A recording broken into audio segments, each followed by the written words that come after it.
Again, Raja is telling to Rani, गुरुदेव सुयोग्य और अनुभवी है। गुरुदेव की योग्यता पर सवाल उठाना ठीक नहीं। उनसे पूछना भी कहीं उनका अपमान ना हो, इस बात का डर है।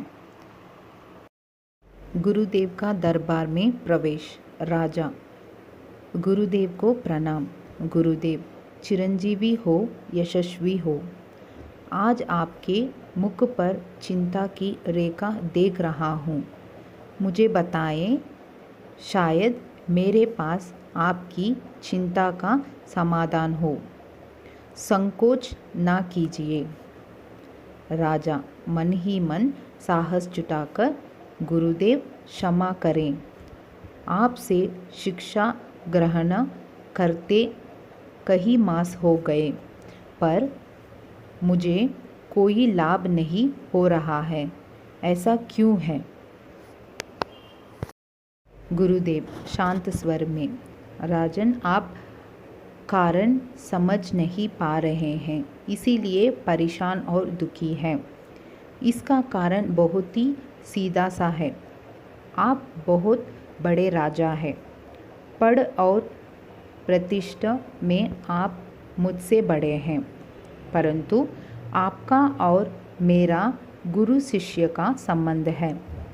गुरु होने के नाते मेरा स्थान आपसे ऊंचा होना चाहिए, परंतु आप स्वयं ऊंचे सिंहासन पर बैठते हैं और मुझे आपने अपने से नीचे आसन पर बैठाते हैं। The king says, my teacher is experienced and highly knowledgeable. It does not seem good to question his abilities.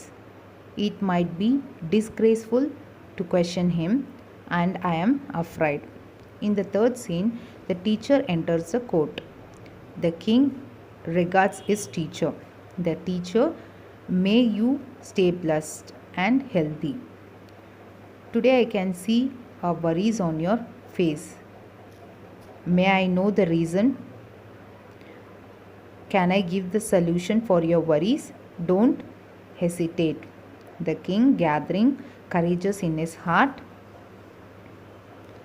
my teacher, you are working hard to teach me, but I am unable to gain anything. I am not able to understand why this is happening.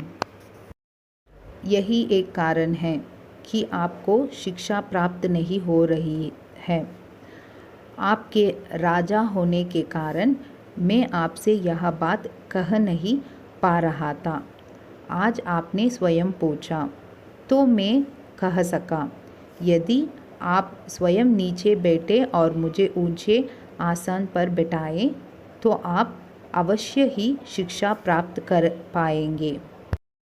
राजा हाथ जोड़कर गुरु के चरणों में झुकते हुए, हे गुरुवर, क्षमा कीजिएगा। मैं नासमझ इतने दिनों तक यह बात नहीं जान पाया और आपसे ऊंचा स्थान पर बैठकर आप अपने गुरु का अपमान करता रहा। मैं इस अपमान का दोषी हूँ। गुरुदेव, उठो पुत्र, तुम अपनी भूल का एहसास है। अब से मेरी आज्ञा के अनुसार निम्न आसन पर बैठकर शिक्षा प्राप्त करो और ज्ञानवान होकर प्रजा की सेवा करो। राजा गुरु को अपने आसन पर बैठाते हुए और स्वयं निम्न आसन पर बैठते हुए, जी गुरुवर, मैं जान गया हूँ कि शिष्य को कभी भी गुरु से ऊंचा स्थान पर तो क्या गुरु के समकक्ष भी नहीं बैठना चाहिए। गुरु का सम्मान ही ज्ञान प्राप्त करने में सहायक होता है। This is the main reason you are not able to get knowledge. I was unable to tell you this thing as you are the king. But today when you ask yourself, I could tell you. If you take a lower seat and make me to sit in the higher position, You are sure to get education and knowledge. The king, bowing his head in front of the teacher, and folded his hands. Oh, great teacher, please forgive me. I am really ignorant not to understand this for so long, and kept on humiliating you by sitting at the higher position. I am guilty of this misdeed. The teacher says, get up soon. The teacher says now, get up, son. You realized your mistake. Now onwards, as per my order, start studying by sitting on the lower seat and reserve your subject, mean people, after being knowledgeable. King says, making a teacher to sit on the higher seat and himself sitting at the lower position. Yes, sir. Now I know that a student must not sit even near his teacher, leave alone at the higher position than him. Respecting a teacher helps in getting the education.